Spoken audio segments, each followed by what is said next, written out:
2024 में जब लोकसभा के चुनाव हुए तब प्रधानमंत्री नरेंद्र मोदी ने देश की जनता से अपील की थी, नारा दिया था अब की बार 400 पार।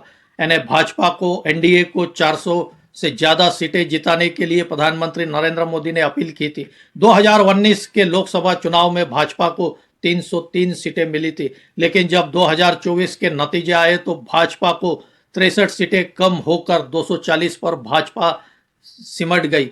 हालांकि बहुमत का आंकड़ा 272 है, लेकिन बहुमत के आंकड़े से भी काफी कम सीटें यह भाजपा को मिली।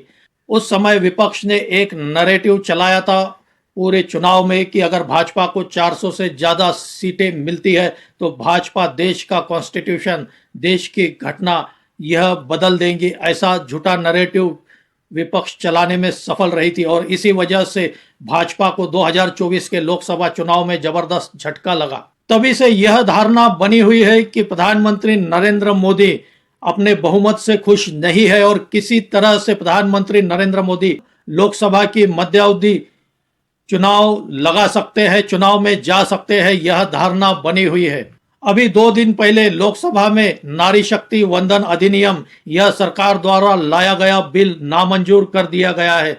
इसका मतलब साफ है कि 2029 के लोकसभा के चुनाव में महिलाओं को 33% आरक्षण नहीं मिल पाएगा। क्या प्रधानमंत्री नरेंद्र मोदी इस बिल के नामंजूर होने के बाद और इसका कारण आगे करते हुए अपना प्रधानमंत्री पद से त्यागपत्र दे सकते हैं? ऐसी भी धारणा बनाई जा रही है कि आने वाले कुछ महीनों में प्रधानमंत्री त्यागपत्र देकर फिर से लोकसभा का चुनाव कराना चाहते हैं। क्यों बन रही है ऐसी धारणा, इसी पर हम आगे इस वीडियो में बात करेंगे। आपसे अनुरोध है मेरा यह वीडियो आखिर तक देखिए, अच्छा लगे तो इसे लाइक करें, शेयर करें और मेरे इस चैनल को सब्सक्राइब करें। नमस्कार दोस्तों, मैं राजेंद्र दाइमा आपका स्वागत करता हूं मुंबई टुडे लाइव चैनल में। 2 दिन पहले लोकसभा में नारी शक्ति वंदन अधिनियम, यह सरकार द्वारा लाया गया बिल नामंजूर कर दिया गया। इसके समर्थन में 298 सांसदों ने वोट किया, जबकि विपक्ष के 290 सांसदों ने इसके खिलाफ मतदान किया, वोट किया। हालांकि मोदी सरकार और प्रधानमंत्री नरेंद्र मोदी खुद जानते थे कि उनके पास 2/3 बहुमत का आंकड़ा नहीं है। लोकसभा में इस बिल को पास कराने के लिए करीब 360 सांसदों का समर्थन जरूरी था। फिर भी प्रधानमंत्री नरेंद्र मोदी और मोदी सरकार ने इस बिल को पेश किया लोकसभा में। इसके लिए खास 3 दिन का लोकसभा का अधिवेशन बुलाया गया और इस पे पूरी चर्चा कराई गई। इसके बाद आखिरी दिन इस पर वोटिंग में यह बिल नामंजूर किया गया। हालांकि मोदी सरकार भी जानती थी कि उनके पास बहुमत का आंकड़ा नहीं है, फिर भी यह बिल लाकर इसे नामंजूर मोदी सरकार ने क्या जानबूझकर करने दिया? आज यह भी बातें हो रही है क्योंकि प्रधानमंत्री नरेंद्र मोदी चाहते हैं कि वे देश में मध्यावधि चुनाव कराए।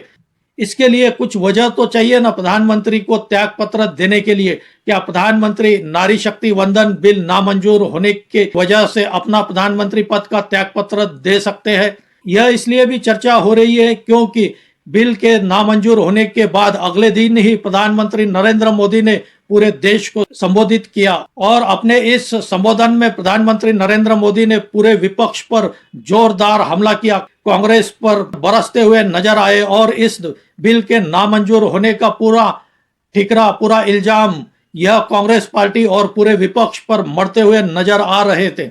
ऐसा माना जाता है कि 5 मई को 5 राज्यों के विधानसभा चुनाव के नतीजे आ जाएगी। सरकार इस बिल के नामंजूर होने के बाद इसकी लड़ाई यह सड़कों पर लड़ना चाहती है। पूरे देश में विपक्ष के खिलाफ भाजपा आंदोलन करना चाहती है और इसी वजह से प्रधानमंत्री नरेंद्र मोदी ने अगले ही दिन कड़ा रुख अपनाते हुए पूरे देश को संबोधन किया और इस बिल के नामंजूर होने का पूरा इल्जाम यह विपक्ष पर फोड़ दिया। अगर सरकार इस बिल के खिलाफ, विपक्ष के खिलाफ पूरे देश में वातावरण बनाती है और देश की जनता को यह समझाने में सफल होती है कि महिला आरक्षण बिल नामंजूर होने के पीछे यह पूरी तरह से विपक्ष है, तो निश्चित रूप से प्रधानमंत्री आने वाले कुछ महीनों में अपना त्यागपत्र देकर मध्यावधि चुनाव के लिए जा सकते हैं। इस बिल के नामंजूर होने के बाद प्रधानमंत्री नरेंद्र मोदी और मोदी सरकार को जबरदस्त झटका लगा है। सरकार की पूरे देश में किरकिरी हो रही है। प्रधानमंत्री नरेंद्र मोदी की कुछ सालों में जो इमेज बनी थी मोदी है तो मुमकिन है, उसको भी जबरदस्त झटका लगा है। इसी वजह से माना जाता है कि प्रधानमंत्री इस बिल की आड़ में अपना त्याग पत्र देकर देश में मध्यावधि चुनाव करा सकते हैं और एक बड़ी सफलता के बाद फिर लोकसभा चुनाव जीतकर देश के प्रधानमंत्री बन सकते हैं। दोस्तों, आपकी क्या राय है? क्या आपको लगता है प्रधानमंत्री नरेंद्र मोदी नारी शक्ति वंदन बिल के नामंजूर होने के बाद अपना त्याग पत्र दे सकते हैं और मध्यावधि चुनाव करा सकते हैं? आपकी क्या राय है? आप भी कमेंट करके बताइए। मेरी यह जानकारी अच्छी लगी हो तो इसे लाइक करें, शेयर करें और मेरे इस चैनल को सब्सक्राइब करें। आज यही रुकते हैं। धन्यवाद।